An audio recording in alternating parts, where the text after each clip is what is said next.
Hi, this is Anissa Cuellar, and I'm going to introduce you to my technology integration project.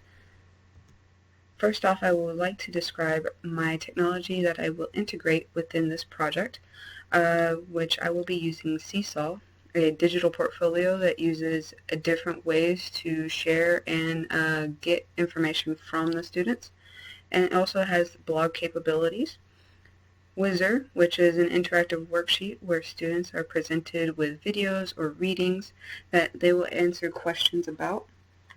ThingLink, which is an interactive gallery walk and also can house many different apps, websites, videos, readings, and even music in the background.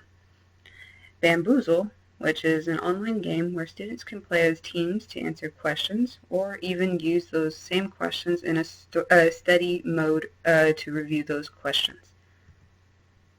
And then my description for my learning theories is Gagne's 9 events of instruction, which allows teachers to follow step-by-step method of teaching, which include gaining students' attention and forming objectives, recalling prior knowledge, present content, provide guidance, allow students to practice, give feedback, and also assess their knowledge.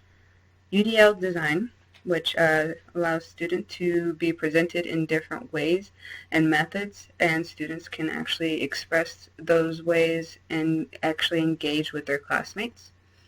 And Bruner's theory of instruction, which is a constructivist thought which allows students to be scaffolded and actually be able to discover their own thinking.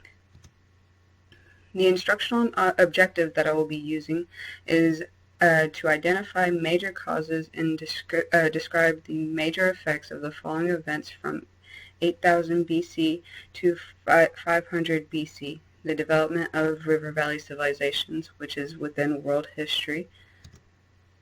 My audience will be my 10th graders in world history, and the length of this unit will take about 6 instructional days. On to the lesson plan. Every day the students will have a bell ringer to recap what they learned from the previous day and an exit ticket to ask or recall information. Day 1 will be a vocabulary day where students will define and locate pictures describing the words.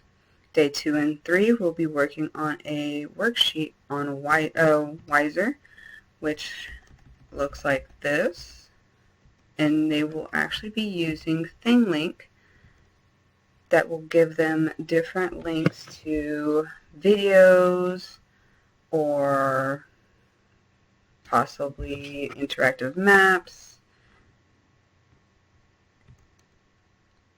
And then day 4 is where the students will create their own Venn diagram onto Seesaw, which they will compare and contrast differences and similarities of the 10 Commandments and Hammurabi's Code. Day 5 is Bamboozle Day, which we will be playing a game, and the students will be put into teams, recall what they learned from the week, and see who actually wins. And if time is allowed, we can actually be able to have a study mode, which students can actually view the questions and see if they actually got these right. And then lastly, back to Seesaw, on day 6, the students will have a blog post that they will need to reflect on what they learned for the week.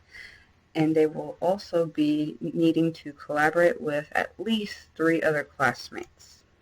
To tie this all together, there is a correlation of the activities in the instructional design models, which I use Gagne's 9 events of instruction, which using Seesaw would be gaining the attention of the students through a bell ringer every day, posting the objectives on the board, recalling prior knowledge through the bell ringer, present content in a way that they would actually understand, provide any kind of guidance they might need throughout the period, having them to be able to practice throughout Wizard or ThingLink, or even on Seesaw with the Venn diagram, providing feedback after each of their different exit tickets or even their assignments, and of course assess them on what they really know.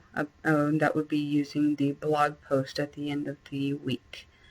The UDL design would be using Wizard and ThingLink to incorporate different components that would be represented for the students to read, listen, speak, and write about their knowledge of the material.